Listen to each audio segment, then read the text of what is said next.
إن الحمد لله نحمده ونستعينه ونستغفره ونعوذ بالله من شرور أنفسنا ومن سيئات أعمالنا من يهده الله فلا مضل له ومن يضلله فلا هادي له أشهد أن لا إله إلا الله وحده لا شريك له وأشهد أن محمدا عبده ورسوله أما بعد فإن خير الحديث كتاب الله وخير الهدي هدي محمد صلى الله عليه وسلم وشر الأمور محدثاتها وكل محدثة بدعة وكل بدعة ضلالة وكل ضلالة في النار. أعوذ بالله السميع العليم من الشيطان الرجيم من همزه ونفخه ونفثه. بسم الله الرحمن الرحيم. رب اشرح لي صدري ويسر لي أمري واحلل عقدة من لساني يفقهوا قولي. بسم الله الرحمن الرحيم.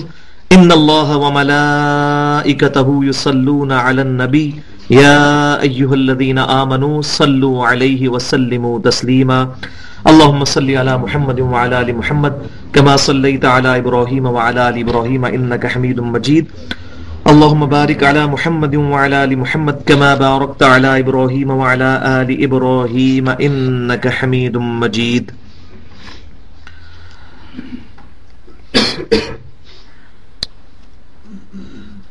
پچھلی دفعہ جن آیات پر درس ختم ہوا تھا وہ آیت نمبر سورۃ البقرہ کی 116 اور 117 تھی. تو 116 پہ میں نے کافی ڈیٹیل سے گفتگو کی تھی کیونکہ 117 نمبر آیت بھی اسی سے ریلیٹڈ ہے. انشاءاللہ میں اسی سے سٹارٹ لوں گا. وَقَالُوا اتَّخَذَ اللَّهُ وَلَدًا، اور یہ کہتے ہیں کہ اللہ تعالیٰ نے بیٹا جنا. اللہ کے لیے اولاد تجویز کرتے ہیں. سبحانہ، وہ پاک ہے، کیونکہ اولاد کی تمنا اس کو ہوتی ہے کہ جس کو یہ خواہش ہو کہ اس کے مرنے کے بعد اس کا نام زندہ کرنے والا کوئی دنیا میں ہونا چاہیے. اللہ تبارک و تعالیٰ تو حی وہو حی لا یموت ہے، ایسا زندہ ہے جس کو موت نہیں آنی، بلکہ القیوم ہے، ہر ایک کی زندگی جو ہے وہ اسی کی وجہ سے قائم ہے. تو اللہ تبارک و تعالیٰ تو اس بات سے پاک ہے کہ اس کو موت آئے. تو اس آیت میں یہ سبحانہ کا مطلب یہ ہے کہ پاک ہے وہ، اس کی یہ شایان شان ہی نہیں ہے کہ کوئی اولاد اس کی ہو جو اس کا بعد میں نام زندہ کرے، اس کو تو موت ہی نہیں آنی. اس لفظ کی یہاں پر اس لیے اہمیت ہے. بل لہ ما فی السماوات والارض، بلکہ اللہ ہی کے لیے ہے جو کچھ آسمانوں میں ہے اور زمین میں ہے. سب کا مالک اور خالق اللہ تعالی ہے. اس پہ میں نے بڑی ڈیٹیل سے گفتگو کی تھی کہ اسلام میں جو توحید ہے اور اس کا بھی جو سمم بونم میں نے بتایا تھا کہ ایپیکس چوٹی کسی بھی چیز کی وہ اسلام کی توحید عقائد میں اور اعمال کے اندر قتال ہے. جب کوئی شخص اپنی جان بھی اپنے اللہ کے حضور پیش کرنے کے لیے تیار ہو جائے. اسی طریقے سے قرآن پاک میں بھی اللہ تبارک و تعالیٰ نے مختلف احکامات پر قرآن پاک میں بعض جگہوں پر ایسی چیزیں ایڈریس کی ہیں جو پورے قرآن میں اور کہیں نہیں ہیں. تو توحید کے موضوع پر میں نے بتایا تھا کہ سب سے ایپیکس جو قرآن کی چوٹی ہے وہ سورہ مریم کی آیات نمبر 89, 90, 91, 92 جس میں نے ڈیٹیل سے تقریباً 15 منٹ پچھلی دفعہ گفتگو کی تھی. کل اللہ قانتون، تمام کے تمام اللہ تعالیٰ کے فرما بردار ہیں. اللہ تعالیٰ کی کوئی اولاد نہیں ہے اور تمام چیزیں اللہ کی مخلوقات ہیں اور سب کی سب اللہ تعالیٰ کو اکاؤنٹیبل ہیں، جواب دہ ہیں، اس کے سامنے سر تسلیم خم کر دی ہیں. تو یہاں تک میں نے پچھلی دفعہ گفتگو کر لی تھی. اب اسی کے ساتھ یہ ریلیٹڈ ہے. بدیع السماوات والارض، اللہ تعالیٰ عدم محض سے وجود بخشنے والا ہے آسمانوں کو اور زمینوں کو. تو میں نے بتایا تھا کہ اللہ تعالیٰ کے 3 افعال ہیں. ایک ہے ابداع، کسی چیز کو بغیر کسی ایگزامپل کے بنا دینا. اس کو انگلش میں کہتے ہیں کریشن ایکس نہیلو. ایسی چیز جس کی کوئی پیچھے مثال موجود نہ ہو اس کو وجود بخش دینا. یہ ہے اللہ تعالیٰ کا ایک فعل ابداع. اسی سے وہ نکلا ہے بدعت، دین کے اندر وہ چیز جاری کرنا جس کا وجود دین میں نہ ہو. دوسری چیز جو ہے وہ ہے خلق. اللہ تعالیٰ تخلیق فرمانے والا ہے. خلق یہ ہوتی ہے کہ اللہ تبارک و تعالیٰ نے جو چیزیں کریشن ایکس نہیلو کی ہیں، جیسے کہ مٹی ہے، مٹی اللہ تعالیٰ نے عدم محض سے وجود بخشا مٹی کو. مٹی کسی چیز سے نہیں بنی، مٹی خود ایک بیسک ایلیمنٹ ہے اس کائنات میں. اب اس مٹی کو استعمال کر کے اللہ تعالیٰ نے انسان کو پیدا کیا. تو مٹی سے انسان کا بننا یہ تخلیق ہے. مٹی کا وجود ابدا ہے، کریشن ایکس نہیلو، اور مٹی سے پھر آگے بنانا انسان کو، اب یہ کریشن ہے. اور تیسرا اللہ تعالیٰ کا جو امر وہ ہے، اللہ کے جو افعال میں سے وہ ہے تدبیر. یدبر الامر من السماء الى الارض.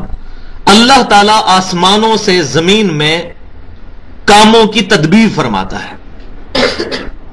تو ان تینوں چیزوں کا فرق پتہ ہونا چاہیے.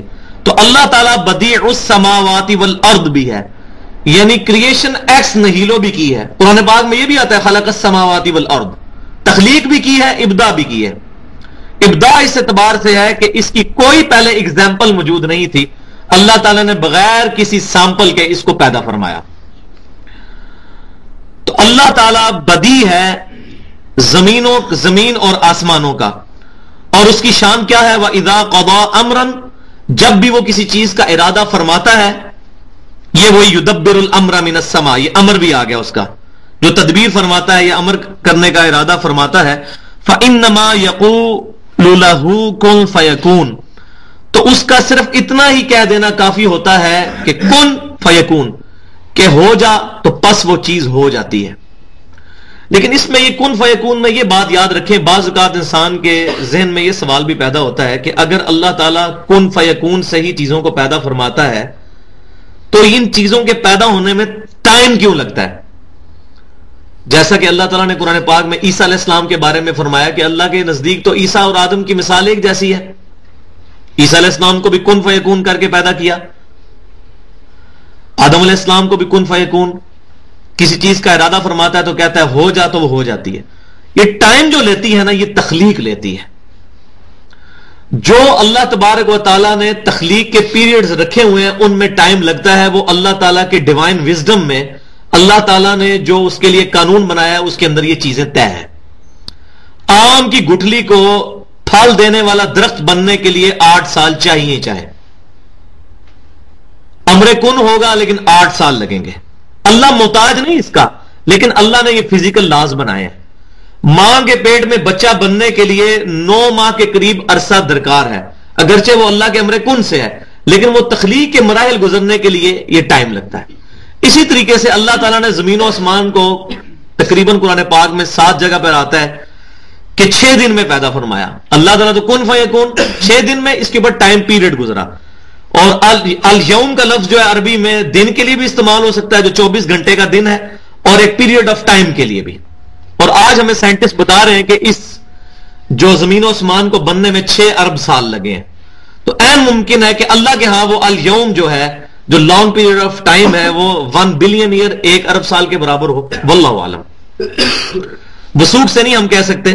تو یہ تخلیق کا یہ مطلب سمجھ لیں آپ کہ تخلیق میں اللہ تبارک و تعالیٰ نے کچھ فزیکل لاز بنائے ہیں، اتنا ٹائم لگنا ہی لگنا ہے. تو کن فیکون سے کوئی یہ مطلب نہ لے لے کہ اللہ تبارک و تعالیٰ کسی چیز کو ہمیشہ ہی فوراً پیدا کرے گا. اگرچہ ایسا بھی کیا ہے، جیسے ارواح جو ہماری پیدا ہوئی ہیں اور فرشتے، یہ کن فیکون فوراً پیدا ہو گئے. لیکن جب یہ دنیا میں جو تخلیق والا معاملہ ہے، اس کے اندر اللہ تبارک و تعالیٰ نے ٹائم رکھا ہے، ٹائم لمیٹیشن ہے. اسی طریقے سے ہاتھی کی جو ہتنی کے پیٹ میں جو ہاتھی کا بچہ ہے وہ تقریباً 21 سے 22 ماہ رہتا ہے. انڈے کے اندر چوزا جو ہے وہ تقریباً 22 دن رہتا ہے. تو یہ تمام ٹائم پیریڈز اللہ تعالیٰ نے رکھے ہوئے ہیں. اللہ ان کا پابند نہیں ہے، ہم پابند ہیں، کیونکہ اللہ کے بنائے ہوئے قوانین ہیں. وقال الذین لا يعلمون، اور وہ لوگ کہتے ہیں کہ جن کے پاس کچھ علم ہی نہیں ہے، یعنی کہ مشرکین یا یہودیوں میں سے وہ بے علم لوگ جو تھے، لولا یکلمنا اللہ او تأتینا آیہ، کیوں نہیں اللہ تعالی ہم سے خود کلام کرتا یا ہمارے پاس کوئی نشانی بھیجتا، کوئی معجزہ ہمارے سامنے ہو، فزیکل ٹینجیبل معجزہ ہو، حسی معجزہ ہو جس کو ہم فیل کریں. اور وہ پوری ڈیٹیل آئے گی سورہ بنی اسرائیل کے اندر. 8-9 قسم کے معجزات تھے جو وہ ڈیمانڈ کرتے تھے کہ یہ نبی صلی اللہ علیہ وسلم آسمانوں پہ چڑھ جائیں، یا ان کا کوئی باغ ہو جس کے نیچے نہریں بہتی ہوں. اس طریقے سے مختلف معجزات فزیکل انہوں نے ڈیمانڈ کیے. تو یہ جو مضمون ہے وہ ڈیٹیل کے ساتھ سورہ بنی اسرائیل اور سورۃ الانعام کے اندر جا کے کھلے گا. تو یہاں میں ایک مضمون آپ کو اس اعتبار سے تھوڑا سا اشارتاً ایک بات بتا دوں کہ نبی صلی اللہ علیہ وسلم کا جو دعوی نبوت ہے، وعلیکم السلام، وہ جس معجزے پر ہے وہ کوئی حصی معجزہ نہیں ہے، وہ ہے یہ قرآن. اور یہ بات سورۃ العنکبوت کے اندر آئے گی کہ یہ کہتے ہیں کہ اس نبی کو معجزہ کیوں نہ دیا گیا، تو اللہ تعالیٰ فرماتا ہے 21ویں پارے کے پہلے صفحے پر یہ بات آتی ہے، وہ انشاءاللہ جب آئے گی میں ڈیٹیل سے عرض کروں گا کہ کیا ان کے لیے یہ کافی نہیں ہے کہ اللہ کی آیات صبح و شام ان پر پڑھی جاتی ہیں. موسیٰ علیہ السلام کو دعوی نبوت کے لیے جو 2 معجزات دیے گئے تھے، ایک عصا والا معجزہ اور دوسرا ید بیضا والا معجزہ، اس کی بنیاد پر ان کا دعویٰ تھا کہ میں اللہ کا نبی ہوں. عیسیٰ علیہ السلام کا دعویٰ جن 4-5 بڑے معجزات پہ تھا، مردوں کو زندہ کرنا، اسی طریقے سے مادر ذات کوڑی اور جو اندھے ہیں ان کو شفا دینا اللہ کے اذن سے، اور مٹی کی جو مورت بنا کے اس میں پھونک مارنا تو اللہ کے اذن سے وہ پرندہ بن جائے. یہ وہ تمام معجزات تھے جن کی بنیاد پہ عیسیٰ علیہ السلام کا دعویٰ تھا کہ میں اللہ کا نبی ہوں.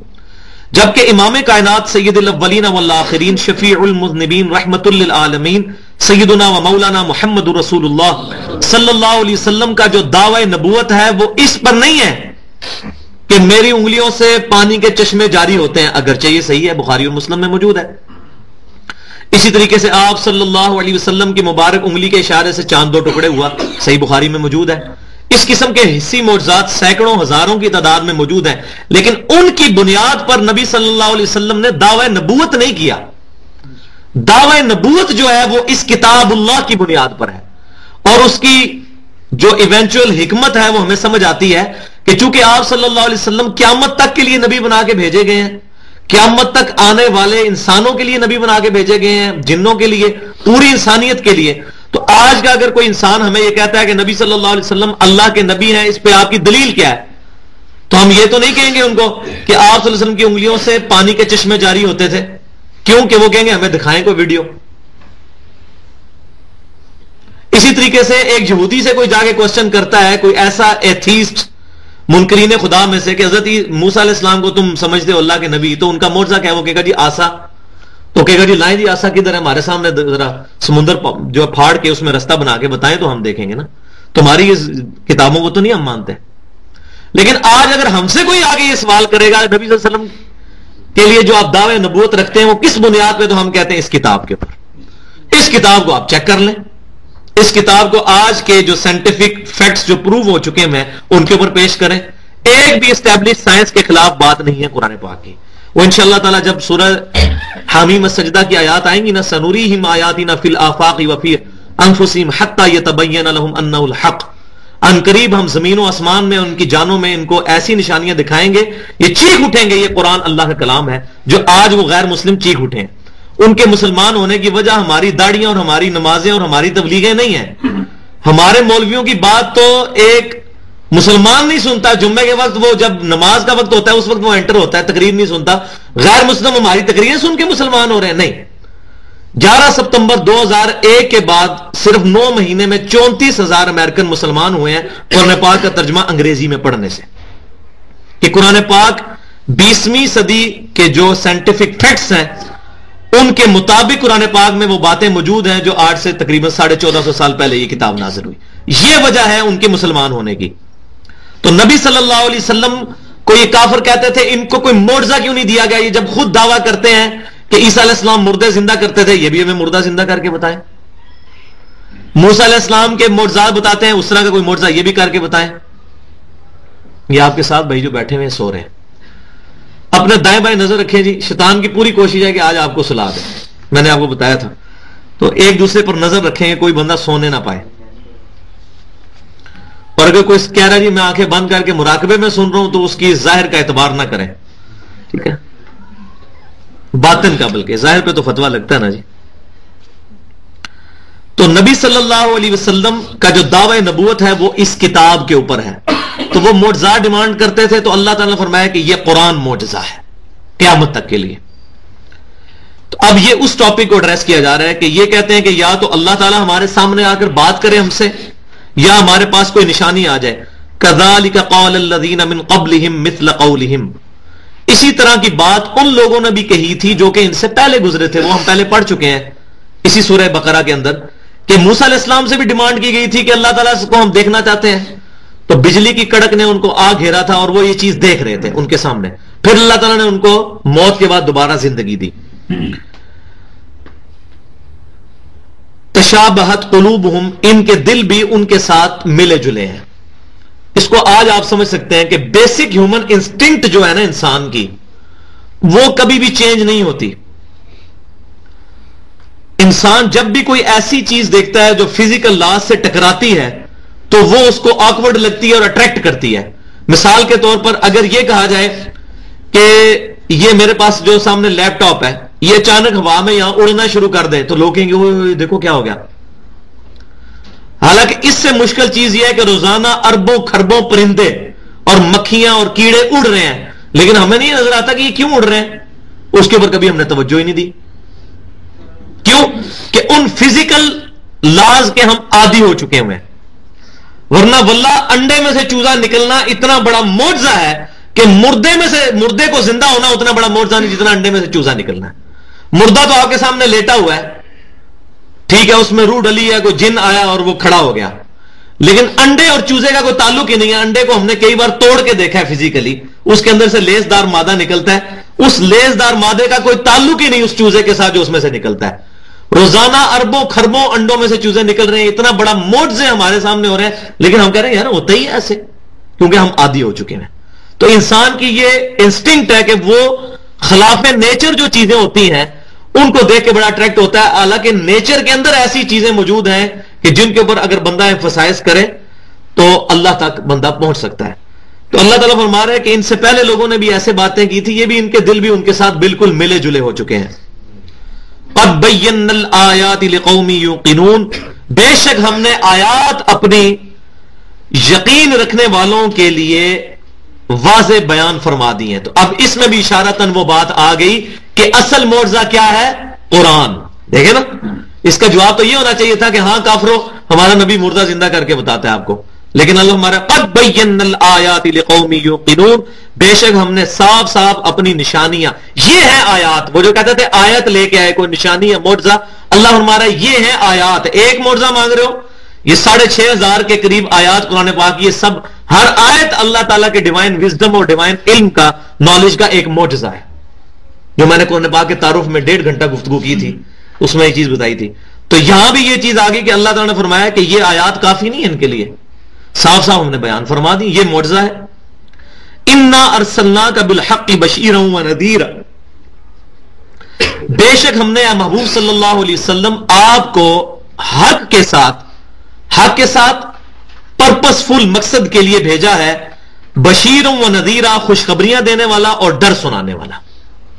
خوشخبری کن کو دینے والا؟ کہ جو اللہ تعالیٰ کے فرما بردار ہیں، اور ڈر سنانے والا ان کے لیے جو اللہ تعالیٰ کی نافرمانی کرتے ہیں. وَلَا تُسْأَلُ عَنْ أَصْحَابِ الْجَحِيمِ، اور اے محبوب صلی اللہ علیہ وسلم آپ سے یہ نہیں پوچھا جائے گا کہ لوگ دوزخ میں کیوں پہنچے ہیں. دوزخ میں جانے والے جو لوگ ہیں ان کی اکاؤنٹیبلٹی، جواب دہی آپ سے نہیں ہوگی، بلکہ انہیں سے ہی پوچھا جائے گا کہ ہاں بھائی تمہارے پاس ہمارے انبیاء آئے، ہمارے محبوب صلی اللہ علیہ وسلم آئے، تو آپ نے ان کی دعوت کو قبول کیوں نہ کیا؟ اور وہ مانیں گے کہ واقعی قالوا بلا قد جاءنا نذیر فکذبنا وقلنا ما نزل اللہ من شیء، ہمارے پاس آئے تھے رسول لیکن ہم نے کہا کہ یہ تو ہم ہمارے ساتھ فراڈ کر رہے ہیں، کوئی ایسی بات نہیں ہے. اور پھر وہ اپنا اعتراف کریں گے وقالوا لو كنا نسمع او نعقل ما كنا في اصحاب السعیر، اگر ہم دنیا میں بات سن لیتے اور اپنی عقل کو استعمال کر لیتے تو آج ہم دوزخ میں نہ ہوتے. پھر اللہ تعالیٰ فرماتا ہے فاعترفوا بذنبهم، انہوں نے اپنے اصلی جرم کا اعتراف کر لیا ہے. فسحقا لاصحاب السعیر، پس پھٹکار ہو دوزخ والوں پر، اصحاب سعیر پر. تو نبی صلی اللہ علیہ وسلم کا منصب ہے خوشخبری دینا اور ڈر سنانا. یہ بعض لوگ کہتے ہیں ڈرانے والا، میں اس کو اتنا اچھا نہیں سمجھتا. نبی صلی اللہ علیہ وسلم ڈر سنانے والے ہیں، ڈرانے کے لیے نہیں. آپ خود فرماتے ہیں لوگوں کو خوشخبریاں سناؤ، ان کو متنفر نہ کرو. ڈر سنانے والا، یہ ذرا اپروپریٹ ٹرانسلیشن بنتی ہے. خوشخبری دینے والا اور ڈر سنانے والا، آخرت کا ڈر۔ تو اے نبی صلی اللہ علیہ وسلم، ہم آپ سے نہیں پوچھیں گے کہ اے محمد صلی اللہ علیہ وسلم، ہم نے آپ کو آپ کی امت کی طرف پیغمبر بنا کے بھیجا تو یہ لوگ کیوں نہیں مان لے کر آئے؟ ابو جہل کیوں نہیں مومن ہوا؟ ابو لہب نے کیوں نہیں اسلام قبول کیا؟ ابو طالب نے اسلام کیوں نہیں قبول کیا؟ یہ آپ سے نہیں پوچھا جائے گا، آپ کا کام صرف دعوت دینا ہے۔ تو یہ آج ہمارے لیے بھی ہے کہ جب کوئی بھائی ہماری بات نہ سنے اور دعوت پہ لبیک نہ کہے تو ہمیں اس پہ سیکھ پا ہونے کی، اس سے لڑائی کرنے کی ضرورت نہیں ہے۔ ہماری یہ رسپانسبلٹی نہیں کسی کو زبردستی جو ہے وہ گھول کے اس کے اندر ایمان اتار دیا جائے، یا کتاب و سنت کی دعوت کو یا دعوت توحید کو، نبی صلی اللہ علیہ وسلم کی محبت کو اس کے دل میں ڈال دیا جائے۔ یہ ہماری رسپانسبلٹی نہیں کہ جان بوجھ کر ہاں دعوت دی جائے۔ لیکن اس کا دوسرا پہلو بھی ہے، بعض لوگ اتنے روڈ طریقے سے دعوت دیتے ہیں، وہ کہتے ہیں جی ساڑا کام تے آ جائے گا، جی نبی بھی آئے سن، نبیاں کو بھی لوگوں نے توحید نہیں سنی تے اگر اسی پیش کرنے آتے لوگ نہیں سنتے تو خیر ہے۔ نبیوں نے جس طریقے سے توحید پیش کی اور آپ نے جس طریقے سے پیش کی، اس میں زمین آسمان کا فرق ہے۔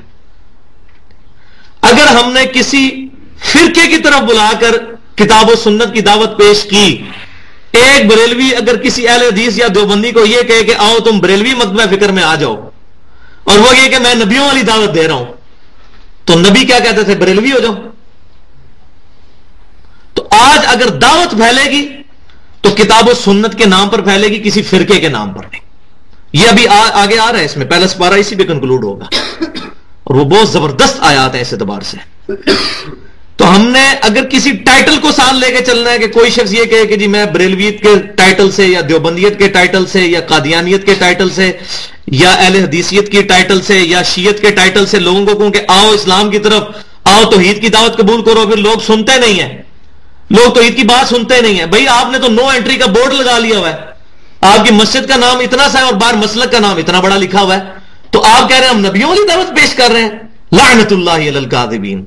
میں قرآن کی آیت ہی پڑھ سکتا ہوں، نبیوں نے کوئی اس طریقے سے دعوت نہیں دی ہے۔ پھر یہ کہنا جی لوگ توحید سنتے نہیں ہیں، جائیں جی انبیاء سے بھی نہیں سنی، بھائی نہیں، ہم نے اس طریقے سے پیش ہی نہیں کی۔ انبیاء کرام کس طریقے سے پیش کرتے تھے؟ ما کان ابراہیم یہودی ولا نصرانیہ ولکن کان حنیفا مسلما وما کان من المشرکین۔ ابراہیم نہ یہودی تھے، نہ عیسائی تھے، نہ مشرک تھے، وہ تو مسلم تھے، مسلمان تھے، اور سب سے ٹوٹ کر ایک اللہ کے ہو گئے تھے، حنیفہ تھے۔ تو آج اسی پیٹرن پہ اگر دعوت دی جائے گی، بریلوی، دیوبندی، اہل حدیث، اس نام کو چھوڑ کر، یہ جائز ہے یا ناجائز، اس پہ تو بحث ہی نہیں ہے۔ بحث یہ ہے کہ ہم نے دعوت انبیاء والے طریقے پر دینی ہے۔ اگر ہم نے کوئی طریقہ ایسا اڈاپٹ کیا کہ جس میں فرقے کا نام آیا اور اس کی وجہ سے کوئی متنفر ہو گیا، اب ہم یہ نہیں کہہ سکتے جی ہم نے تو توحید پیش کی تھی، لوگوں نے قبول ہی نہیں کی۔ نہیں، یہ آپ کا ہی قصور ہے۔ لہذا انبیاء کے ساتھ نہ اپنے آپ کو کمپیئر کیا جائے۔ تو نبی صلی اللہ علیہ وسلم سے کہا جا رہا ہے آپ سے نہیں پوچھا جائے گا لوگ دوزخ میں کیوں پہنچ گئے۔ وَلَن تَرْضَىٰ عَنْكَ الْيَهُودُ وَلَا النَّصَارَىٰ، اور ہرگز یہ یہودی یا عیسائی راضی نہیں ہوں گے، خوش نہیں ہوں گے، حَتَّىٰ تَتَّبِعَ مِلَّتَهُمْ، یہاں تک کہ اے مسلمانوں تم بھی پیروی کرنے لگ پڑو ان کی ملت کی، تب یہ خوش ہوں گے۔ جب تک تمہیں یہودی یا عیسائی نہ بنا لیں اس وقت تک ان کا کلیجہ ٹھنڈا نہیں ہوگا۔ تو یہ سیم بیماریاں مسلمانوں میں بھی آج موجود ہیں۔ قُلْ إِنَّ هُدَى اللَّهِ هُوَ الْهُدَىٰ، اے محبوب صلی اللہ علیہ وسلم تم فرماؤ کہ ہدایت تو وہ ہے کہ جو اللہ تعالیٰ کی بتائی ہوئی ہے۔ اللہ تعالیٰ ہدایت کا راستہ بتاتا ہے، اور اللہ تعالیٰ نے ہدایت کا راستہ کیا بتایا ہے؟ إِنَّ الدِّينَ عِنْدَ اللَّهِ الْإِسْلَامُ، the only acceptable religion in the sight of Allah is Islam۔ اسلام اللہ کے حضور قابل قبول دین ہے۔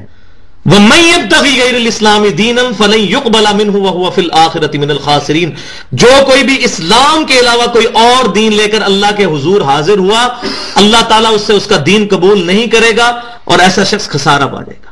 تو اللہ نے جو دین اتارا ہے وہ اسلام ہے، نہ یہودیت، نہ عیسائیت، اور نہ اس طریقے سے مسلمانوں میں جو گروہوں کے نام بنے ہوئے، یہ اللہ تعالیٰ کا نازل کردہ دین نہیں ہے۔ اللہ تعالیٰ نے اپنے محبوب صلی اللہ علیہ وسلم کو دین اسلام دیا۔ تو اے نبی آپ فرما دیجئے کہ اللہ کی بتائی ہوئی ہدایت وہی اصل میں ہدایت ہے۔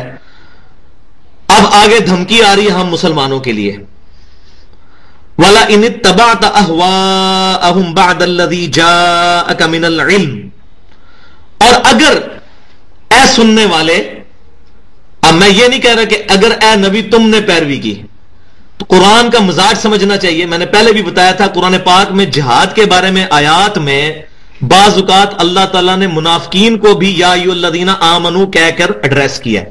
پورے قرآن میں یا ایھا الذین نافقوا نہیں ہے، اے وہ جو نفاق کرتے ہو، ان کو نہیں تھا، کیونکہ وہ ہے تو مومن ہی تھے قانونی طور پر. وہ تو اللہ کو پتا تھا، یا اللہ نے اپنے محبوب صلی اللہ علیہ وسلم کو منافقین کے نام بتایا، انہوں نے حذیفہ بن یمان کو بتایا رضی اللہ تعالیٰ عنہ. عام مسلمانوں کے ساتھ تو منافقین بھی نمازیں پڑھتے تھے. تو یہ قرآن میں جو آیات آتی ہیں کہ اے مومنو تمہیں کیا ہو گیا ہے کہ بوجھل دل کے ساتھ جہاد کے لیے اٹھتے ہو، تو بعض لوگ یہ آیات پڑھ کے تو آج کے مسلمانوں پر ٹھوک رہے ہوتے ہیں یہ قرآن کی تعریف ہے. یہ ان منافقین کے بارے میں جو دعوی ایمان رکھتے تھے اور قانونی طور پہ وہ مسلمان ہی تھے. لہذا قرآن کے اسلوب کو بھی سمجھنا چاہیے. تو یہاں پر جو بیسیکلی خطاب تو نبی صلی اللہ علیہ وسلم سے ہو رہا ہے، لیکن آپ کے ذریعے سے پوری امت کو ہو رہا ہے. لہذا اس کا اپروپریٹ ٹرانسلیشن یہ ہوگی کہ اگر تم نے، اے سننے والے، اگر تم نے ان کی خواہشات کی پیروی کی، بعد الذی جاءک من العلم، اس کے بعد کہ تیرے پاس علم، العلم آ چکا ہے، قرآن اور سنت کا علم، ما لک من اللہ من ولی ولا نصیر، تو اللہ تعالیٰ کی گرفت سے بچانے والا پھر تیرا نہ کوئی مددگار ہوگا اور نہ ہی کوئی تیرا دوست ہوگا. اگر علم کیا، تو اب یہاں ہی پتہ چل گیا. یہ بعض لوگ کہتے ہیں جی جناب آپ ہمارے ساتھ اٹیچ ہو جائیں، ہمارے پیر صاحب کے مرید ہو جائیں. وہ تو کہتے ہیں کہ میں اس وقت تک جنت میں نہیں جاؤں گا جب تک اپنے سارے مرید جنت میں نہ لے جاؤں. پیر صاحب سے پہلے یہ پوچھیں کہ آپ کو جنت میں جانے کی گارنٹی کس نے دے دی ہے؟ اتنی بڑی بات، جس دن کے انبیاء اکرام علیہ السلام بھی نفسا نفسی کہہ رہے ہوں گے، اور سوائے ایک پرسنالٹی کے، شفیع المذنبین سیدنا محمد رسول اللہ صلی اللہ علیہ وسلم کے، کوئی شخص بھی امن میں نہیں ہوگا. اس وقت پیر حضرات اپنے مریدوں کو جمع کر کے جنت میں لے کے جا رہے ہوں گے. اس سے بڑا جھوٹ کیا ہو سکتا ہے؟ اس سے بڑا پبلک کو دھوکہ کیا ہو سکتا ہے؟ تو اللہ تعالیٰ فرمایا جب العلم آ گیا اور تم نے پھر خواہشات کی پیروی کی نا ان گروہوں کی، پھر اللہ تعالیٰ کے مقابلے میں نہ تمہارا کوئی مددگار ہوگا نہ کوئی دوست ہوگا. تو یہ آج مسلمانوں کو بھی سوچنا ہے. میں نے آپ کو پہلے بتایا تھا یہ 9-10 رکوع جو بنی اسرائیل کا مقدمہ ہے، بیسیکلی یہ اس امت مسلمہ کو بتایا جا رہا ہے کہ تم سے پہلے بھی ایک لاڈلی امت 2000 سال تک جو ہماری لاڈلی رہی وہ گزری ہے، لیکن جب انہوں نے ہمارے انبیاء کرام کی تعلیمات کو پیٹ کے پیچھے ڈالا تو اللہ تعالیٰ ان سے بھی ایسا ناراض ہوا کہ آج تک ناراض ہے، اور پوری دنیا میں وہ ذلت اور خواری ان کا مقدر بن چکی ہے یہودیوں کا. الذین آتیناہم الکتاب یتلونہ حق تلاوتہ، جن لوگوں کو ہم نے کتاب دی ہے وہ اس کتاب کی تلاوت کا حق ادا کرتے ہیں جیسا کہ حق ادا کرنا چاہیے. اب تلا عربی میں کہتے ہیں والقمر اذا تلاہا، جب چاند سورج کے بعد آتا ہے پیچھے. ٹو فالو دا ٹیکسٹ، کسی ٹیکسٹ کو فالو کرنا. جیسے آپ کو پتا ہے کہ کافی ہمارے جو پرانے لوگ قرآن پڑھ رہے ہوتے ہیں انگلی رکھ کے پڑھ رہے ہوتے ہیں ایسے، جب یہ لائنیں نہیں ہوتی تھی نا، تو تاکہ وہ بعض کا اوپر سے نیچے بھی انگلی ہو جاتی ہے تو وہ ڈسٹرب ہو جاتے ہیں، تو وہ انگلی رکھ کے کیا ہوتے ہیں، فالو دا ٹیکسٹ کر رہے ہوتے ہیں، اس کے ٹیکسٹ کے ساتھ ساتھ اپنی انگلی چلا رہے ہوتے ہیں. تو اس کو کہتے ہیں تلاوت. تلاوت خالی یہ نہیں ہے قرات کر لینا، ٹو فالو دا ٹیکسٹ. حق تلاوتی، جو کہ تلاوت کا حق ہے، فالو کرنے کا حق ہے، وہ کیا ہے کہ قرآن اور سنت کی تعلیمات پر عمل کیا جائے. یہ ہے تلاوت کرنے کا حق. تو جن کو کتاب دی گئی ہے وہ قرآن پاک کی تلاوت کرتے ہیں، اس کو فالو کرتے ہیں جیسا کہ فالو کرنے کا حق ہے. ایک تو ان معنوں میں بھی آئے گا کہ قرات کرتے ہیں، لیکن اصل معنی جو ہے اس کے لغوی معنی میں اس کو فالو کرنا. اولئک یؤمنون بہ، وہ اس کے ساتھ ایمان بھی رکھتے ہیں، اس کے اوپر، اس کتاب کے اوپر. نہ صرف فالو کرتے ہیں، ظاہر ہے کہ جو فالو کر رہا ہے وہ ایمان والا ہی ہوگا. وَمَن يَكْفُرْ بِهِ فَأُولَئِكَ هُمُ الْخَاسِرُونَ، اور جو بھی اس کتاب کا کفر کرے گا تو ایسے لوگ ہی خسارہ اٹھانے والے ہیں. کتاب کا کوئی نقصان نہیں ہوگا، وہ لوگ خود خسارے میں ہوں گے. اور کیسے ہوں گے؟ وہ سورۃ الفرقان میں آتا ہے وقال الرسول یا رب ان قوم اتخذوا هذا القرآن مہجورا. نبی صلی اللہ علیہ وسلم قیامت والے دن شکایت کریں گے کہ اے اللہ میری اس قوم نے، میری اس امت نے قرآن کو پیٹ کے پیچھے ڈال رکھا تھا. تو وہاں پہ شکایت ہو جائے گی. تو شفاعت کہاں سے ہوگی ایسے شخص کی جس کی شکایت ہو جائے. شفاعت اس کی ہوگی جو الذین آتیناہم الکتاب یتلونہ حق تلاوتہ، اس کے اندر آئیں گے. اب وہ آیت دوبارہ ریپیٹ ہونے لگی ہے جہاں سے یہ ساری بات بنی اسرائیل کا مقدمہ شروع ہوا تھا. یا بنی اسرائیل اذکروا نعمتی التی انعمت علیکم وانی فضلتکم علی العالمین. اے یعقوب علیہ السلام کی اولاد، میرے ان احسانات کو یاد کرو جو میں نے تم پر کیے، اور سب سے بڑا احسان یہ کہ تمہیں تمام جہان والوں پر میں نے فضیلت دی تھی. اس وقت تم ہمارے لاڈلے ترین تھے. اور کتنے لاڈلے؟ 3 کتابیں ان کے اندر، تورات، زبور، انجیل ان کے اندر نازل ہوئی، صحائف لادہ سے نازل ہوئے. پھر اللہ تعالیٰ نے کتنے حصی معجزات دیے، اور 1400 سال تک انبیاء کرام کی چین ٹوٹی نہیں ہے. یہ صحیح بخاری میں حدیث موجود ہے کہ بنی اسرائیل میں جب بھی کوئی نبی فوت ہوتا تھا تو فوت ہونے سے پہلے کسی نبی کو ہی اپنا خلیفہ بناتا تھا. تو کتنی زبردست ان کی یہ اللہ تبارک و تعالیٰ نے ان کے لیے یہ نعمت کی تھی کہ وقت کا نبی ہر وقت ان میں موجود ہوتا تھا. اس کے باوجود انہوں نے حق سے اناد کیا. یہ بات اگلی آیت جو ہے پھر دوبارہ ریپیٹ ہو رہی ہے، جو پہلے بھی آ چکی ہے تھوڑی سی چینج کے ساتھ. وَاتَّقُوا يَوْمًا لَا تَجْزِي نَفْسٌ عَن نَفْسٍ شَيْئًا، اور ڈرو اس دن سے کہ جس دن کوئی جان کسی دوسری جان کا بدلہ نہیں بن سکے گی. وَلَا يُقْبَلُ مِنْهَا عَدْلٌ، اور نہ ہی کسی سے مالی تاوان قبول کیا جائے گا. وَلَا تَنْفَعُهَا شَفَاعَةٌ، اور نہ ہی کسی کے حق میں شفاعت نفع دے گی. وَلَا هُمْ يُنصَرُونَ، اور نہ ہی ان کی مدد کی جائے گی. اس آیت کے اوپر میں نے بڑی ڈیٹیل سے گفتگو کی تھی جب یہ آئی تھی کہ کیٹاگوریکل ڈینائی موجود ہے کہ قیامت والے دن کوئی جان کسی کا بدلہ نہیں اٹھائے گی، نمبر 1. نمبر 2، کسی سے مال لے کر اس کو چھوڑ نہیں دیا جائے گا. دنیا کے اندر تو ہوتا ہے کوئی رشوت دے کے تو جان چھڑوا لیتا ہے، پولیس میں مقدمہ چل رہا ہے پیسے دے کے جان، وہاں نہیں ہو سکتا ایسا. وَلَا تَنْفَعُهَا شَفَاعَةٌ، اور کسی کی شفاعت بھی نہیں قبول کی جائے گی. دنیا میں تو سفارش چل جاتی ہے، کسی بڑے کی، ایم پی اے کی، ایم این اے کی سفارش دے کے تو بندہ مجرم بھی ہے تب بھی چھوٹ جاتا ہے.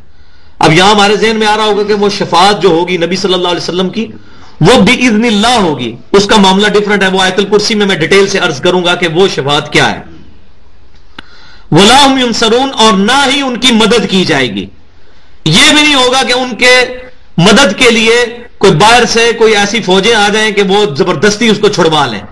جیسے دنیا کے اندر بھی پتا ہے آپ کو کہ کئی لوگ جیل توڑ کے بھی بھاگ جاتے ہیں، تو ایسا وہاں آخرت میں نہیں ہو سکے گا. تو یہ تمام چیزیں دیکھیں آج کی دنیا میں بھی اس کی مثالیں موجود ہیں. اب وہ امپورٹنٹ ٹاپک سٹارٹ ہونے لگے، 4 رکوع تحویل قبلہ پہ آنے لگے ہیں، پورے 4 رکوع. کیونکہ تحویل قبلہ جو ہے یہ موسٹ سینسٹیو معاملہ تھا اس وقت، کیونکہ جو لوگ یہودی تھے ان کے دلوں کے اندر بیت المقدس کی عزت تھی، وہ یہ خواہش نہیں کرتے تھے کہ کعبۃ اللہ جو ہے یہ قبلہ بنے. اور مسلمان جو ہیں انہوں نے نبی صلی اللہ علیہ وسلم کی پیروی کرتے ہوئے 17 مہینے تک مدینہ شریف کے اندر نماز بھی پڑھی بیت المقدس کی طرف منہ کر کے. تو اب تحویل قبلہ کے لیے ایک پورا ذہن بنایا جا رہا ہے کہ یہ تحویل قبلہ جو ہونے لگی ہے، تو اب کئی یہودیوں نے بھی اسلام قبول کیا ہوا تھا، ان پر یہ بات شاک گزرے گی کہ جی ہم تو نماز پڑھ رہے تھے بیت المقدس کی طرف، اب یہ قبلہ چینج ہونے لگا، یہ کیا بات ہوئی. تو اب یہ اس ٹاپک کو ایڈریس کرنے کے لیے اس کی بنیاد رکھی جا رہی ہے. اور دنیا میں بھی وہی مین رول ہے، کامن ٹرمز پہ آنا، جو سورہ آل عمران کی 64 نمبر آیت میں موجود ہے. قُلْ يَا أَهْلَ الْكِتَابِ تَعَالَوْا إِلَىٰ كَلِمَةٍ سَوَاءٍ بَيْنَنَا وَبَيْنَكُمْ، آؤ یہود و نصارہ ہم اس ایک بات پر تو اکٹھے ہو جائیں جو ہم میں اور تم میں ایک ہے، اللہ نعبد الا اللہ، کہ اللہ کے سوا ہم کسی کی عبادت نہ کریں. ہمارے یہاں مولوی کیا کرتے ہیں، ہمیشہ بات ہی فرق سے شروع کرتے ہیں. یہ فرق آپ دیکھ لیں. تو پھر کہتے ہیں جی انبیاء والی دعوت ہے. انبیاء والی دعوت میں بات فرق سے نہیں شروع ہوگی، بات ہوگی کامن ٹرمز سے. کامن ٹرمز کیا ہیں؟ کتاب اللہ، سنت رسول صلی اللہ علیہ وسلم، نبی صلی اللہ علیہ وسلم کی شخصیت جس کے اوپر سب متفق ہیں، اس سے بات شروع کی جائے. ٹھیک ہے، اللہ تعالیٰ کی توحید، اور توحید میں بھی وہ چیزیں جو کامن ٹرمز ہیں اس سے بات شروع کی جائے، اور پھر آگے جو ہے لے کے چلا جائے کسی کی غلطیاں ایسے طریقے سے پوائنٹ آؤٹ کی جائیں وداؤٹ فتویٰ لگانے کے. کیونکہ جب ہم فتویٰ لگا دیتے ہیں پھر اس کے اور اپنے درمیان ایک بیریئر قائم کر لیتے ہیں. تو اسلام میں فتویٰ بازی نہیں ہے، ہاں کسی کی غلطی پوائنٹ کر دی جائے. صحابہ کرام علیہ رضوان، تابعین اور تبع تابعین سے کسی پر فتویٰ لگانا ثابت نہیں کہ فلاں مشرک ہے، فلاں گستاخ رسول ہے، فلاں کافر ہے، ایسا نہیں ہے. غلطیاں پوائنٹ آؤٹ کرتے تھے کہ ہاں جی آپ کو یہ غلطی لگی آپ اپنی اصلاح کریں. تو اہل سنت کا یہی منہج ہے کہ وہ غلطی پوائنٹ آؤٹ کرتے ہیں, کسی پر فتویٰ نہیں لگاتے. تو اب کامن فیکٹر کیا ہے کہ یہودی وہ بھی ابراہیم علیہ السلام کی اولاد, کیونکہ بنی اسرائیل جو حضرت جن کو جیکب کہتے ہیں, حضرت یعقوب علیہ السلام جن کا لقب تھا اسرائیل اللہ کا بندہ, وہ ابراہیم علیہ السلام کے پوتے تھے, آئزک کے بیٹے تھے سیدنا اسحاق علیہ السلام کے. تو یہ یہودیوں میں بھی کامن فیکٹر ابراہیم علیہ السلام. عیسائی بھی حضرت عیسیٰ علیہ السلام خود بنی اسرائیل میں سے تھے, وہ بھی حضرت ابراہیم علیہ السلام کی اولاد, اور نبی صلی اللہ علیہ وسلم بھی ابراہیم علیہ السلام کی اولاد بنو اسماعیل میں سے. تو یہ تینوں جو بڑے مذاہب ہیں, اسکول آف تھاٹ ہیں, ان تینوں کا جو کامن فیکٹر ہے اس دنیا میں وہ ابراہیم علیہ السلام ہے.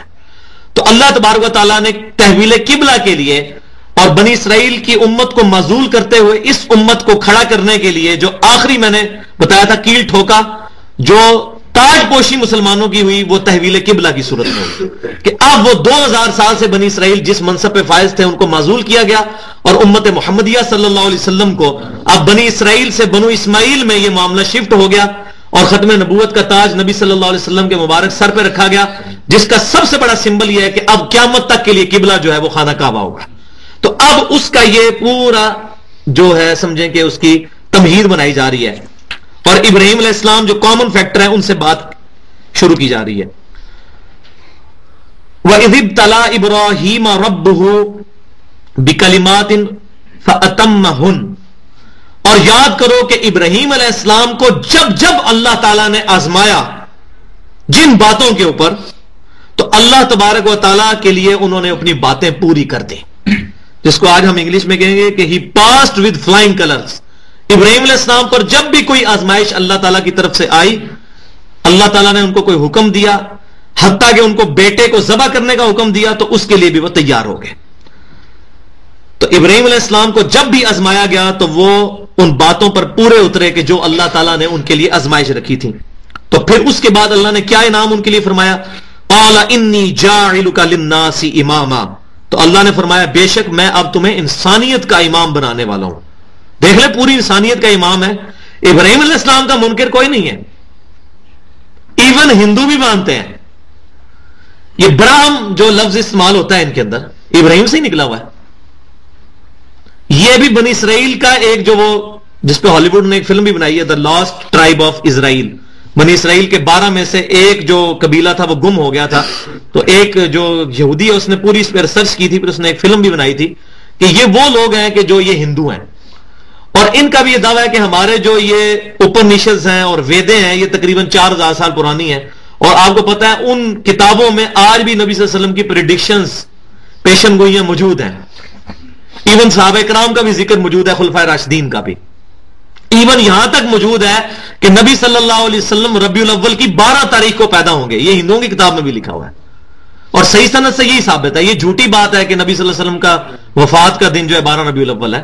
ربیع الاول میں ضرور وفات ہوئی ہے لیکن 12 کو نہیں ہوئی, اور وہ ہم نے ایک پورا ریسرچ پیپر بھی اس پہ لکھا تھا کہ نبی صلی اللہ علیہ وسلم نے آخری خطبہ دیا ہے 9 ذی الحجہ جمعے کے دن, اور آپ یہ بخاری اور مسلم میں موجود ہے, اور بخاری اور مسلم میں ہے کہ آپ کی وفات ہوئی ہے سوموار کو, تو 9 ذی الحجہ کو جمعے کا دن تھا. اس کے بعد محرم آئی, پھر سفر, پھر ربیع الاول, اور حضور کی وفات ہو گئی. آپ بیچ میں جتنے مہینے ہیں سارے 30 کے رکھ لیں, 2 29 1 30 1 29 2 30, جو بھی کمبینیشن بنائیں, سوموار والے دن 12 ربیع الاول نہیں بنتی. لہذا جو 12 ربیع الاول کو حضور کا یوم وفات مانتا ہے وہ بخاری مسلم کا منکر ہے.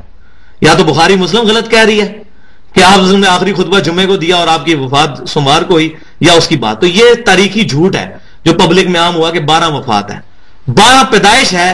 صحیح سند کے ساتھ امام اسحاق جو سیدنا انس بن مالک کے شاگرد ہیں ان سے ایک قول موجود ہے, اور وہ صحابی رسول کے شاگرد ہیں کہ نبی صلی اللہ علیہ وسلم کی پیدائش ہوئی ہے 12 ربیع الاول کو. سوموار کے دن تک تو تھا, تو یہ ہندوؤں کی کتابوں میں بھی ہمیں مل گئی ہے یہ بات, تو وہ بھی مانتے ہیں اس چیز کو, اور ان کے اندر کئی ایسی چیزیں موجود ہیں. تو یہ وہ کامن ٹرمز کے اوپر, تو آپ کو پتا ہے ڈاکٹر ذاکر نائک نے ایک لیکچر بھی دیا تھا سملیرٹیز بٹوین ہندوازم اینڈ اسلام, تو اس میں انہوں نے ایک سملیرٹی یہ بھی بتائی تھی, اے ابراہیم تمہیں میں انسانیت کا امام بنانے والا ہوں, اور الحمدللہ آج پوری دنیا کے مذاہب جو ہیں ابراہیم علیہ السلام کو تسلیم کرتے ہیں اپنے امام کے طور پر. آپ پتا امریکہ کا پہلا صدر ابراہم لنکن، تو ابراہم وہ کہتے ہیں، ہم ابراہیم کہتے ہیں. قال ومن ذریتی، تو ابراہیم علیہ السلام نے پھر عرض کی کہ اے اللہ جو میری اولاد ہے، میں تو امام بن گیا، میری اولاد کا معاملہ کیا ہوگا؟ قال لا ینال عہد الظالمین، تو اللہ تعالیٰ نے مختصر اور بڑا ہی جامع جواب دیا، فرمایا کہ میرا وعدہ ظالموں کو نہیں پہنچے گا، یعنی تیری اولاد میں جو فرما بردار ہوں گے وہ بھی امام بنیں گے. اور کتنے انبیاء کرام پیدا ہوئے، اور نبی صلی اللہ علیہ وسلم بھی ابراہیم علیہ السلام کی اولاد میں سے پیدا ہوئے. لیکن ابراہیمی ہونا، خالی ابراہیم علیہ السلام کی اولاد ہونا، یہ کوئی فخر کی بات نہیں اگر ان کی تعلیمات پہ عمل نہیں کرنا. تو بیسیکلی یہ ٹانٹ کرائی جا رہی ہے بنی اسرائیل کو کہ بنی اسرائیل یہ جو کہتے ہیں کہ ہم ابراہیم علیہ السلام کی اولاد ہیں، تو یہ ٹائٹل کیا کافی ہے؟ نہیں، جب تک کہ وہ ابراہیم علیہ السلام کو فالو نہیں کریں گے. اور وہ فالو کرنا کیا ہے؟ ما کان ابراہیم یہودی ولا نصرانیہ، نہ ابراہیم علیہ السلام یہودی تھے، نہ عیسائی تھے، نہ وہ نصرانی تھے. ولکن کان حنیفا مسلما وما کان من المشرکین، ابراہیم علیہ السلام جو ہے وہ ایک رب کے ہو گئے تھے سب سے ٹوٹ کر، اور وہ مشرکوں میں سے نہیں تھے، مسلمان تھے. تو اللہ تعالیٰ فرماتا ہے کہ میرا عہد ظالموں کو نہیں پہنچے گا، یعنی تیری اولاد میں سے جو نیک ہوگا اس تک ٹھیک ہے، اس کو بھی میں امام بناؤں گا. وَإِذْ جَعَلْنَا الْبَيْتَ مَثَابَةً لِلنَّاسِ وَأَمْنًا، اور یاد کرو جب کہ ہم نے اس گھر یعنی خانہ کعبہ کو مرکز بنا دیا لوگوں کے لیے اور امن کی جگہ بھی. وَاتَّخِذُوا مِن مَّقَامِ إِبْرَاهِيمَ مُصَلًّى، اور یہ حکم دیا کہ بنا لو ابراہیم علیہ السلام کے کھڑے ہونے کی جگہ کو مصلی. مقام ابراہیم آج بھی موجود ہے خانہ کعبہ شریف کے اندر. حجر اسود اور حتیم کی جو درمیانی دیوار ہے اس کے سامنے مقام ابراہیم ہے، اور وہ پتھر بھی موجود ہے جو ابراہیم علیہ السلام نے خانہ کعبہ کی تعمیر کے اندر استعمال کیا تھا. تو اس مقام پر آج بھی امام کعبہ کھڑے ہو کر نماز پڑھاتے ہیں. تو قرآن پاک میں بھی ہے کہ مقام ابراہیم علیہ السلام کے کھڑے ہونے کی جگہ کو اپنا مصلی بناؤ. اور آج بھی مسلمان پوری دنیا سے جب عمرہ کرتے ہیں تو مقام ابراہیم پر یا اس کے قریب ہی اسی کی سیدھ میں 2 رکعت نفل بھی ادا کرتے ہیں، تو تب ان کا عمرہ مکمل ہوتا ہے. تو یہ اللہ تعالیٰ کی طرف سے حکم ہے. لیکن مکہ مدینے پر بھی ایک برا وقت گزرا تقریباً 600-650 سال تک سلطنت عثمانیہ کے دور میں، کہ جب خانہ کعبہ کی جو وحدت ہے اس کو توڑ کے 4 مسلوں کے اندر بانٹ دیا انہوں نے. ایک مسلح جو ہے وہ باب الفتح والی سائڈ پہ رکھ دیا، حجر اسود کے ساتھ والا جو دوسرا اپوزٹ کونا ہے جس جگہ پر حتیم ہے. ایک مسلح جو ہے وہ حجر اسود والی سیدھ پہ رکھ دیا. ایک مستجاب دیوار جو ہے جو رکن یمانی اور حجر اسود کے درمیان ہے، جہاں ربنا آتنا فی الدنیا حسنہ وفی الآخرۃ حسنۃ وقنا عذاب النار پڑھتے ہیں، وہاں پر ایک مسلح رکھ دیا.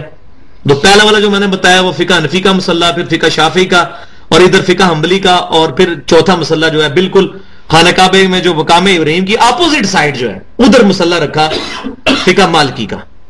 تو یہ اماموں کے ناموں کی طرف منسوب کیا، ان کا کوئی قصور نہیں، ان کی زندگیوں کے یہ تقریباً 400-500 سال کے بعد یہ حرکت کی گئی، وہ اس میں مجرم نہیں ہے.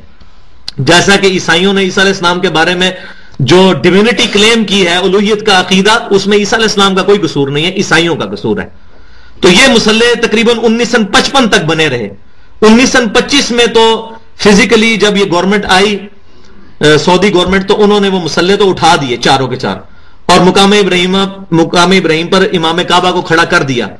لیکن وہ مسلح جو بنے ہوئے تھے فزیکل، جو ان کی جگہ اوپر شیڈ بنے ہوئے تھے، وہ توڑے نہیں، کیونکہ اس وقت اتنے سٹرونگ نہیں تھے کہ یہ کرتے. تو ہو سکتا ہے کہ وہ پھر ان کی عصبیت جاگ اٹھتی.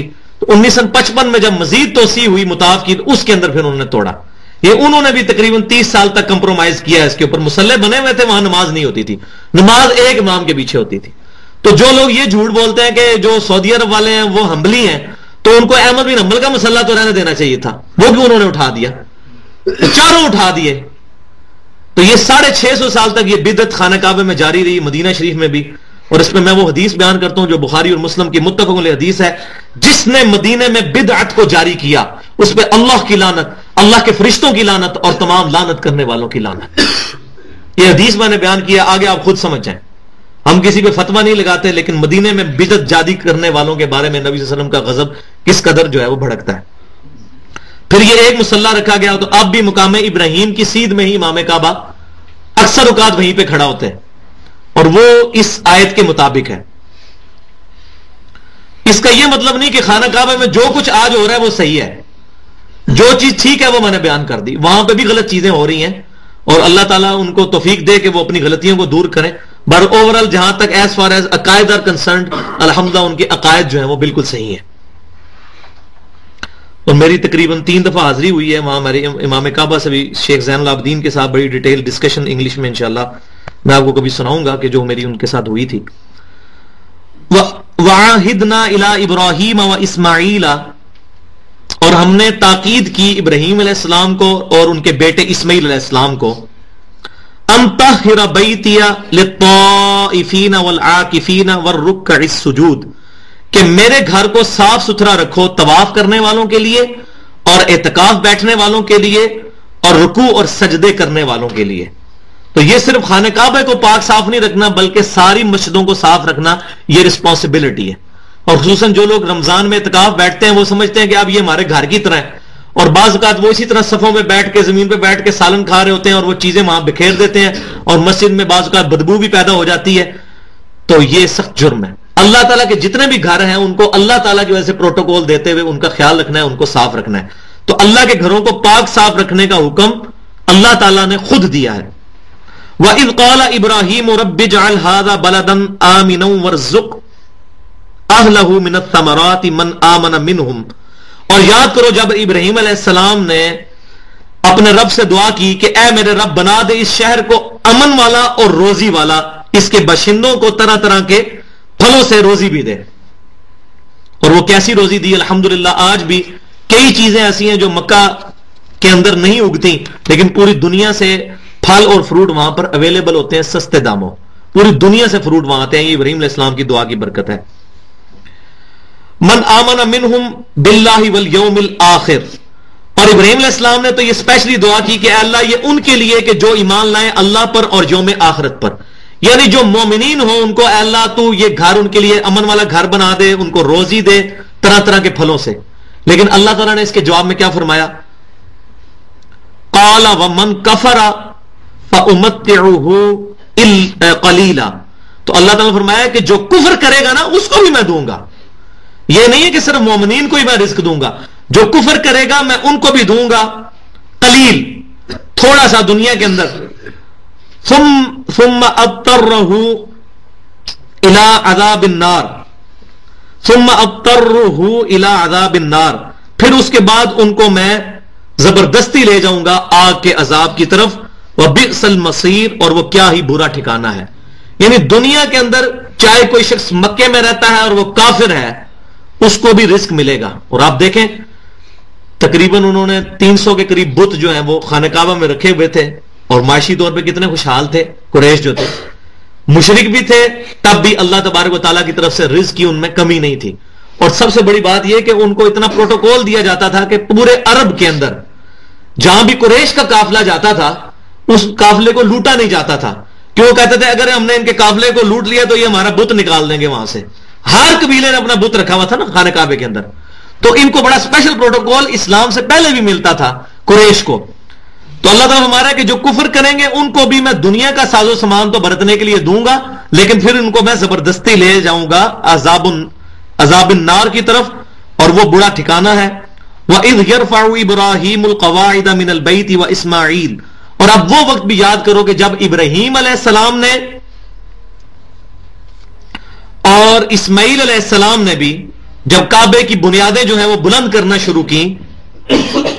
اس سے اشارتاً یہ بھی بات پتہ چل گئی کہ ابراہیم علیہ السلام نے خانہ کعبہ کو تعمیر نہیں کیا، اس سے پہلا بھی خانہ کعبہ موجود تھا. اور وہ آگے آئے گا کہ سب سے پہلا گھر جو اللہ کی عبادت کے لیے بنایا گیا وہ وہی ہے جو مکے میں ہے.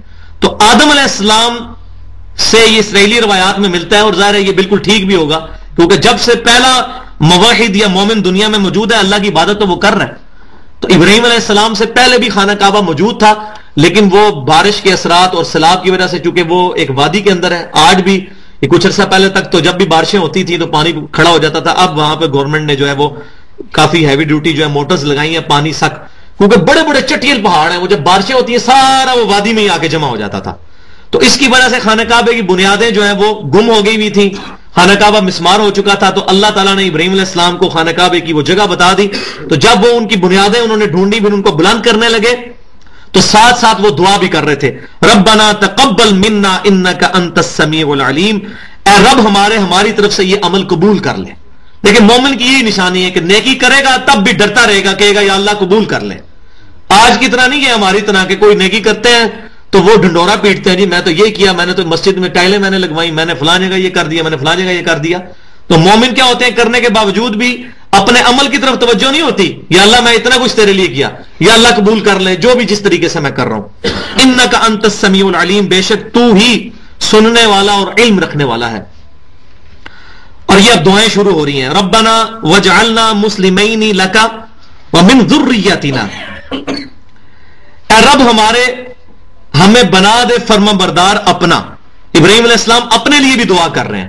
اس سے یہ بھی بات پتا چلی کہ کسی شخص کو جب دعا کے لیے کہا جاتا ہے نا، یہ عموماً جو لوگ ذرا مذہبی طور پہ پیشوا ہوتے ہیں، ان کو جب دعا کے لیے کہا جاتا ہے تو کہتے ہیں جی اللہ تعالیٰ یار تیرے پہ کرم کرے، تو اپنے آپ کو بیچ میں سے خارجی بعض اوقات کر لیتے ہیں۔ تو جب بھی دعا کریں تو جمع کے سیغے کے ساتھ اپنے لیے بھی کریں اور اس کے لیے بھی دعا کریں۔ تو ابراہیم علیہ السلام دیکھیں اپنے لیے کر رہے ہیں کہ اے اللہ مجھے بھی فرما بردار رکھنا اپنا، ہم سب کو فرما بردار رکھنا، ومن ذریتنا امتا مسلمتا لک، اور میری اولاد میں سے بھی ایک مسلمان امت پیدا کرنا، فرما بردار امت جو خالصتاً تیری فرما بردار ہو۔ اور وہ ہم ہیں جناب بدبخت کہ جو اپنے آپ کو فرقوں میں اور گروہوں میں بانٹ کے آج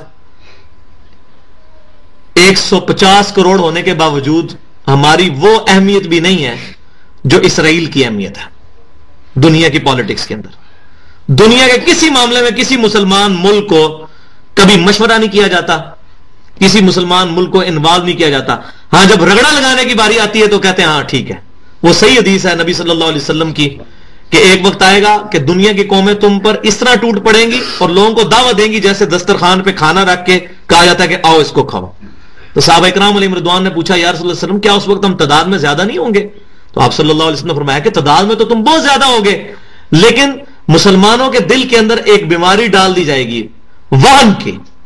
تو انہوں نے پوچھا یا رسول اللہ علیہ وسلم یہ وہن کیا ہے؟ واہانون۔ تو فرمایا کہ دنیا کی محبت اور موت اور آخرت کی بیزاری۔ تو یہ اصل وجہ ہے، دنیا کو سب کچھ سمجھ لینا اور آخرت کی طرف توجہ نہ رکھنا۔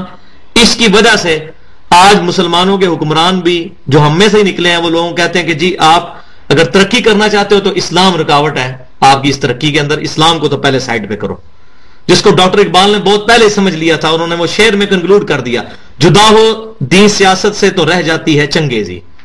تو یہ ڈاکٹر اقبال نے اس وقت کتنے مولوی جو ہے وہ اس فتنے کو سمجھ نہیں سکے، اس دور کے شرک کو۔ سب سے بڑا شرک یہ تھا کہ وہ کہتے تھے دین کو الگ کرو اور سیاست کو الگ کرو۔ آج میں اگلے دن بی بی سی کی وہ خبریں سن رہا تھا ریڈیو پہ، تو اس میں وہ کہہ رہے تھے وہ امریکہ کے جو الیکشن آنے والے ہیں تو اس میں وہ یہ کہہ رہے ہیں کہ اسلام کو آپ سائڈ پہ رکھیں، اسلام یہودیت عیسائی اس کے اوپر بات نہ کریں۔ یہ ان کے یہ آئین کے اندر بات موجود ہے کہ مذہب یہ سیکولر ملک ہے، اس میں مذہب کے ساتھ کوئی تعلق نہیں ہے ہمارے قوانین کا۔ تو یہ سیکولرزم سب سے بڑی بیماری جو ہے وہ یہی ہے کہ دین اور سیاست کو الگ کر دیا جائے۔ تو آج مسلمانوں کی بھی یہی حالت ہو چکی ہے، اور مسلمان جو ہیں وہ فرما بردار بننے کی بجائے اللہ تعالیٰ کے نافرمان اور نافرمانوں کے ساتھ دوستیاں گاٹھنے والے بن چکے ہیں۔ ابراہیم علیہ السلام نے تو دعا کی تھی، آج بھی جو لوگ واقعی اللہ تعالیٰ کے لیے سر تسلیم خم کیے ہوئے ہیں وہ اس میں نہیں آتے جو میں بات کر رہا ہوں۔ وہ الحمدللہ اللہ کے چند لوگ موجود رہیں گے۔ صحیح مسلم میں حدیث موجود ہے، نبی صلی اللہ علیہ وسلم فرمایا کتاب الفتن چیپٹر میں، جب تک دنیا میں ایک بھی اللہ کا ذکر کرنے والا موجود ہے، ایک بھی، قیامت قائم نہیں ہوگی۔ ٹھیک ہے، وَأَرِنَا مَنَاسِكَنَا وَتُبْ عَلَيْنَا إِنَّكَ أَنْتَ التَّوَّابُ الرَّحِيمُ، اور اے رب ہمیں یہاں کی عبادت کے طریقے بھی سکھا دے اور ہماری توبہ قبول فرما، بے شک تو توبہ قبول کرنے والا اور رحم فرمانے والا ہے۔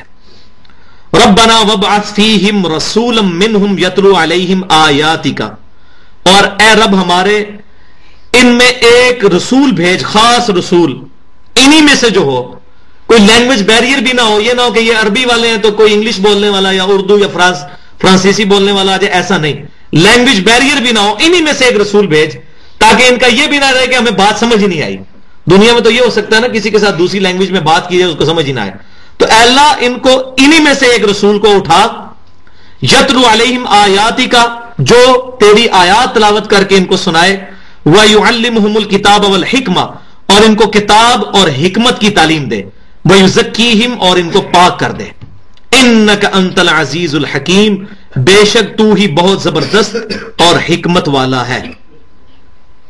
تو اللہ تبارک و تعالیٰ کے محبوب صلی اللہ علیہ وسلم کی پریڈکشن اس کے اندر موجود ہے، جو ابراہیم علیہ السلام نے دعا کی تھی کہ اے اللہ مسلمان امت اور پھر اس کو گائیڈ کرنے والا ایک پروفٹ بھیج، اور ایسا پروفٹ پھر وہ قیامت تک کے لیے ان کے ساتھ رہے۔ تو نبی صلی اللہ علیہ وسلم قیامت تک کے لیے پوری انسانیت کے لیے نبی بنا کر، رسول بنا کر بھیجے گئے ہیں۔ تو نبی صلی اللہ علیہ وسلم کا منصب کیا بتایا گیا؟ ابراہیم علیہ السلام نے دعا کی کہ وہ آیات تلاوت کریں، یعنی قرآن کے ذریعے، اور قرآن کی ہی تعلیم دیں، اور حکمت سے بھی مراد فرسٹلی جو ہے وہ قرآن ہی ہے، اس کے بعد سنت، کیونکہ قرآن بھی جو آتا ہے نا، اللہ تعالیٰ نے کہ اے نبی صلی اللہ علیہ وسلم یہ وہ حکمت کی باتیں ہیں جو ہم نے تمہاری طرف وحی کی، یہ ٹاپک کئی دفعہ تو قرآن پاک کو بھی جو قرآن حکیم ہم بولتے بھی ہیں، وَيُزَكِّيهِمْ اور ان کا تزکیہ کریں۔ اور اس پہ میں نے بتایا تھا کہ اصل جو انبیاء کرام کا جو دعوت کا جو ایپکس ہے معاشرتی اعتبار سے، وہ تزکیہ نفس ہے۔ اس کا سمم بونم جو میں نے بتایا تھا ایمینول کانٹ کی جو فلسفے کے اندر کہا جاتا ہے نا، کسی کا ہائیسٹ گڈ، سمم بونم، وہ اسلام میں معاشرتی اعتبار سے یہ ہے کہ انسان کا تزکیہ نفس ہو جائے، کہ انسان حق اور باطل میں تمیز کرنے والا بن جائے، حقوق اللہ اور حقوق العباد کا خیال رکھنے والا بن جائے۔ انک انت العزیز الحکیم اور بے شک تو ہی بہت زبردست اور حکمت والا ہے۔ آخری رکوع جو ہے وہ انشاءاللہ تعالی اگلی دفعہ میں اس کو کور کروں گا، اور اس میں ٹوٹلی اللہ تبارک و تعالیٰ نے مسلمانوں کو یہود و نصارہ کے ساتھ جو بحث ہوتی تھی اس بحث کو کنکلوڈ کرنے کا طریقہ بتایا، اور پھر یہ بھی بتایا کہ تم یہ اعلان کرو کہ ہمارا یہ عقیدہ ہے۔ اور اس میں 3 ٹائٹلز آئیں گے جس کو میں انشاءاللہ ڈیٹیل کے ساتھ ایڈریس کروں گا۔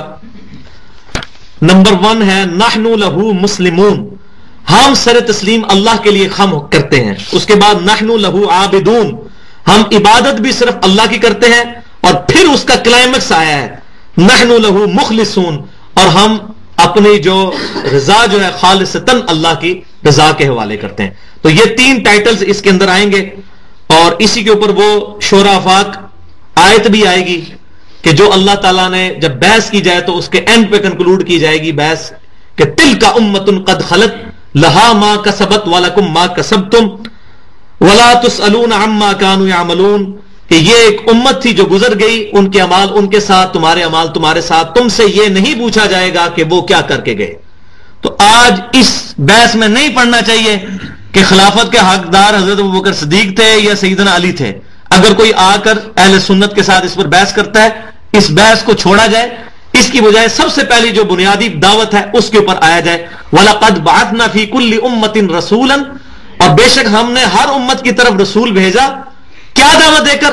أَنِ اعْبُدُوا اللَّهَ، کہ عبادت خالصتاً اللہ کی، وَاجْتَنِبُوا الطَّاغُوتَ، اور اللہ کے مقابلے پر بنائے گئے طاغوت کی نفی کرنا، شیطان کی اور بتوں کی۔ اس سے بات سٹارٹ کریں، اس کے بعد یہ بالکل آخر میں آنے والی باتیں ہیں۔ تو میرے پاس کئی لوگ آتے ہیں جی وہ تو یہ کہہ رہے ہیں، تو میں کہنا یار ان کو چھوڑو، ان باتوں کو ماتم کرتے ہیں، اس چیز کو چھوڑو، یہ چیزیں بعد میں ایڈریس کرنے والی ہیں، اس سے بڑی بڑی چیزیں موجود ہیں۔ آپ کے پاس ایک بندہ آئے جو کینسر کا مریض ہو، اس کو نزلہ زکام لگا ہو، تو آپ نزلہ زکام کا علاج پہلے کریں گے یا کینسر کا کریں گے؟ کینسر کا علاج، جو اصل بیماری ہے پہلے اس کا علاج، پھر باقی بیماریوں کا بھی بعد میں علاج ہو جائے گا۔ محفل کے اینڈ پہ جو دعا پڑھی جاتی ہے پڑھ لیں، سبحانک اللہم و بحمدک، اشہد ان لا الہ الا انت، استغفرک و اتوب الیک، وما علینا الا